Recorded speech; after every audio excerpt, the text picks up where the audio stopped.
आयोषा पद्मिनी प्रिये सकलारोग्यप्रदाते हर्षवल्ली निवासाय अखिलाण्डनायके उत्तिष्ठो जायेस उत्तिष्ठ उषयोज्ज्वला उत्तिष्ठ पद्मिनी कान्ता त्रैलोक्यं मङ्गलं कुरु त्रिमूर्तिरूपलोकेश कमलद्वयधारिणे सप्ताश्वरथमारूढं छायायुक्तरविं भजे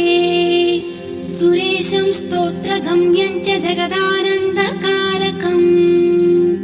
श्रीसूर्यदेवदैते तव सुप्रभातम् समस्तजगतामूर्तिं नाशयन् पाति सर्वदा आयुर्ददाति सविता दद्यान्नो वन्दनं